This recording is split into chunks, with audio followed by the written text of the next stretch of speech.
An arrogant cop thought he could pin a bogus rap on a black man who looked a little too confident for his own good. He didn't know he wasn't just messing with some guy who knew his rights. He was messing with the man who held the entire system in his hands.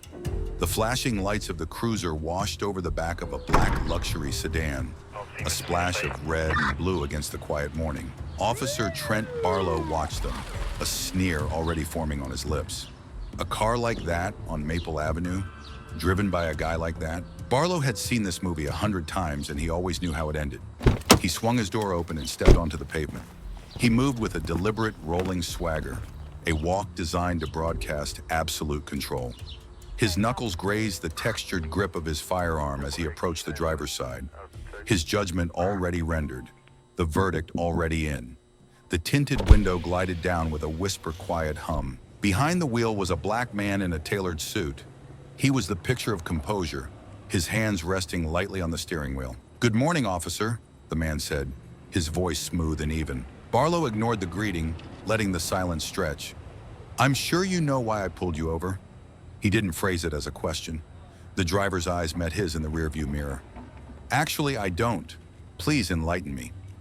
The politeness in the man's tone was a razor blade. It set Barlow's teeth on edge instantly. "You failed to signal before changing lanes." The driver gave a slight, almost imperceptible nod. He reached for the glove compartment, his motions measured and unhurried. He presented his license and registration. Barlow snatched the documents. He read the name, drawing out the sounds with deliberate condescension. "Julian Croft," he smirked. "What's the big rush, Julian?" "I'm heading to work," Croft replied, his face a mask of calm. "And what kind of work is that?" Barlow pressed. Julian Croft's gaze was unwavering. "The kind that holds people accountable for their actions, that was it." Barlow's jaw clenched. "What was that?" Croft's head tilted. "I said I'm going to my job, officer." Barlow felt a familiar, hot anger rise in his chest. He despised this. The unnerving calm, the total lack of fear in the man's eyes. There was no shaking, no nervous apologies, just a solid, quiet confidence that felt like a personal insult to his authority. "It's always something with you people," Barlow muttered, flipping open his notepad. "You think the rules just don't apply?" Croft's eyes narrowed, but his voice remained perfectly level. "Excuse me, officer. Did you say you people?" Barlow kept his eyes on his notepad, scribbling. "You heard me." The silence that followed was heavy and charged. Croft leaned forward slightly. "I'd advise you to be very careful about what you do next." The words were quiet, but they landed with the force of a hammer blow. Barlow stiffened. "Are you threatening me?"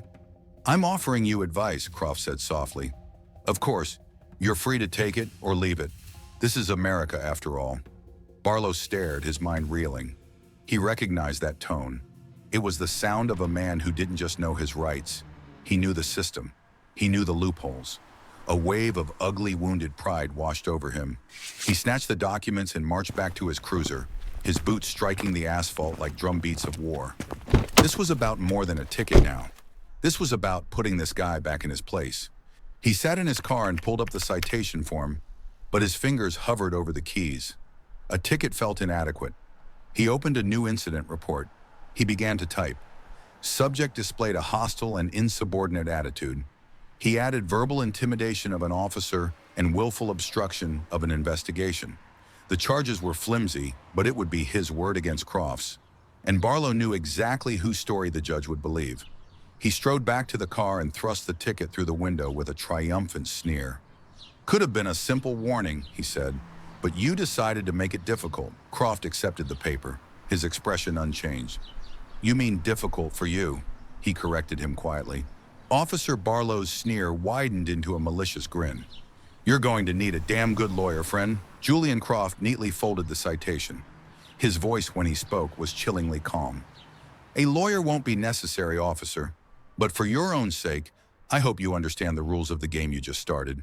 Because I do." The window slid shut, leaving Barlow standing on the pavement with a sudden sour taste of dread in his mouth. He'd just kicked a hornet's nest, and he was only now hearing the swarm. That night, fueled by rage, Barlow decided the incident report wasn't enough. He was going to ruin this guy. He drafted a civil complaint, his fingers pounding the keyboard. The goal wasn't just to win, it was to humiliate. Severe emotional distress? Psychological injury? He smirked as he typed the name Julian Croft. He would make an example out of him. He would put him back in his place. His phone buzzed. It was his old academy partner, Mike Shaw. "Don't tell me you're suing a guy over a traffic stop," Mike said, skipping the pleasantries. "Are you insane?" "You weren't there, Mike," Barlow shot back. "This guy was asking for it. A real professional agitator." "And what's the charge? Felony hurting an officer's feelings?" Mike's voice turned serious. "Listen to me, Trent. Guys like you are the first ones the department cuts loose when a lawsuit hits. This is a mistake." "It's already filed," Barlow said flatly and hung up. The next day at the precinct, he put on a show. "You should have seen this guy," he laughed to his colleagues, acting like he was the damn attorney general. Officer Peterson listened from the corner. "Be careful, Trent," he warned quietly. "That Croft guy, he's not who you think." Barlow just scoffed. Meanwhile, Julian Croft calmly read the lawsuit notification. His brother Daniel was frantic. "A civil suit? This is a declaration of war. We have to get ahead of it. Leak it to the press." Julian shook his head, his eyes hard as steel. "No, we let him." "Let him? Why?" "Because arrogance is a blindfold, Daniel," Julian said, his voice cold with conviction. "Men like Barlow get so focused on their own rage, they never see the trap they're walking into. He's running a tired, predictable playbook. Let him." On the day of the hearing, Officer Barlow walked into the courthouse like he owned it. He saw Julian Croft sitting alone, no lawyer in sight, and grinned. "This is going to be beautiful," he thought. He leaned over to his own attorney, speaking loudly enough for the gallery to hear. "Watch this, a masterclass in what happens when you mouth off to a cop." Judge Marion entered, his face a granite slab of impatience. He peered at the defendant. "Mr. Croft, you are representing yourself. I trust you understand that this is a court of law, not a stage for protest." Julian Croft simply nodded once. He wasn't defensive. He was a predator, waiting. From the back row, a man in a dark suit watched, his focus absolute. Barlow noticed him, feeling a brief, unwelcome chill. The man's quiet intensity was unsettling. "Mr. Croft," the judge said, "do you have an opening response?" Julian stood, his motion fluid and economical. "Your Honor," he began, his voice cutting through the room, clear and steady. "I will not waste this court's time. I will speak only when it is essential." The words hung in the air. This wasn't the rambling of a nervous citizen. This was the calm precision of a professional. The bailiff shifted his weight. A reporter in the front row suddenly sat up straighter. Barlow felt a flicker of doubt. He rehearsed that, he told himself, but the thought had no conviction. The power in the room was beginning to shift, and for the first time, Trent Barlow felt like he was on the wrong side of it. As the hearing concluded, Barlow couldn't resist one last jab. He brushed past Croft in the aisle. "I don't know what game you think you're playing," he hissed, "but this is my town.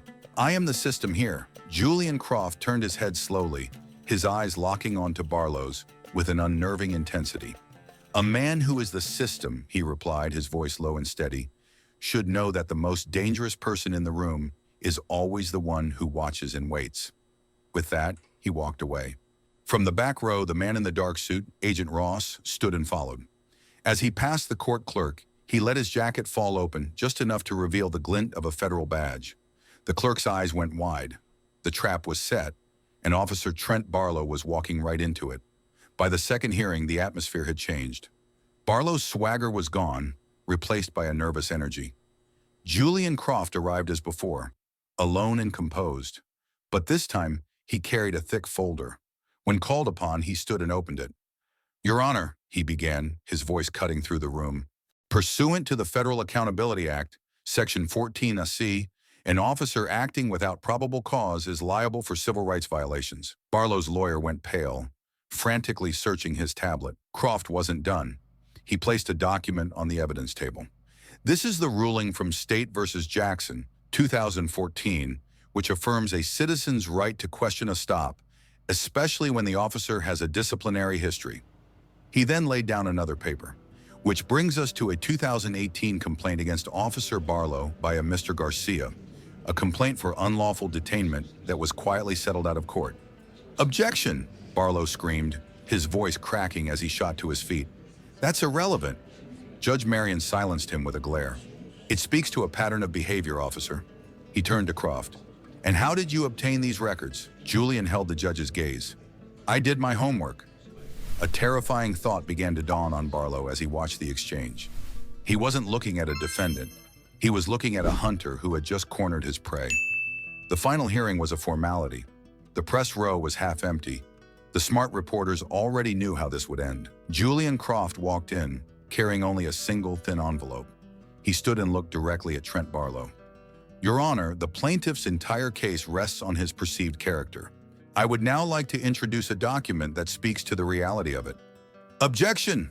The lawyer yelped, a rote, useless gesture. Croft continued, unfazed. This is a verified internal affairs report from Westwood County, dated 8 years ago. It details Officer Barlow's use of excessive force and racially charged language during an arrest. He paused, letting the words hang in the dead silent room. The complaint was dismissed because the reviewing federal agent chose to give a young officer a second chance. He then locked his eyes on Barlow, and his voice turned to ice. I now realize, Julian Croft said with cold regret, that I made a mistake. The blood drained from Barlow's face. He stared at Croft, seeing a ghost from a past he thought was buried forever. The judge leaned forward, his own shock plain to see. Mr. Croft, are you telling this court that you were the federal agent who reviewed that case? Yes, Your Honor, Julian replied, turning to the bench. Special Agent Julian Croft, Department of Justice, Office of the Inspector General. A pen clattered to the floor. It was the only sound. It's a setup! He came after me! Barlow shrieked, his composure shattering completely. Julian looked at him, not with anger, but with a profound, weary disappointment. This was never personal, Officer Barlow.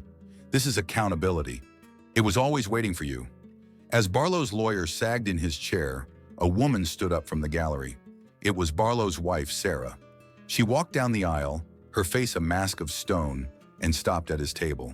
I asked you, Trent, she said, her voice brittle and dead. All those times I asked if there was something you were hiding. She looked at him, and for the first time, he saw not love, but disgust in her eyes. I see it now. I wasn't missing the signs. I was just ignoring them. She turned and walked out of the courtroom and out of his life. The real ending didn't make the news. It came 2 days later in a cold, quiet office at the precinct.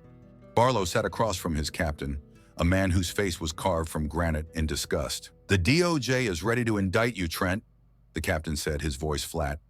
Perjury, civil rights violations. You're looking at prison time. He slid a single piece of paper across the desk. Or you sign this. Full resignation, effective immediately. You forfeit your pension. You walk out of here today, and this all goes away. It's the only deal you're getting. Barlow stared at the paper, his hands trembling. His entire world had been reduced to this single damning page. Your badge, the captain ordered, his voice like ice. And your weapon. Put them on the table now. With shaking fingers, Barlow unclipped the badge from his belt. It landed on the wood with a cheap, tinny clatter. He unholstered his service weapon and laid it beside the badge. Then he picked up the pen and signed his career away. The captain snatched the paper. You have 20 minutes to clean out your locker, he said, turning his back on him. Then I never want to see your face in this building again. The true justice wasn't in a verdict. It was in the sight of Trent Barlow pushing through the precinct's glass doors for the last time. No uniform, no badge, no swagger. Just a broken man in street clothes disappearing into the afternoon crowd, utterly and finally erased.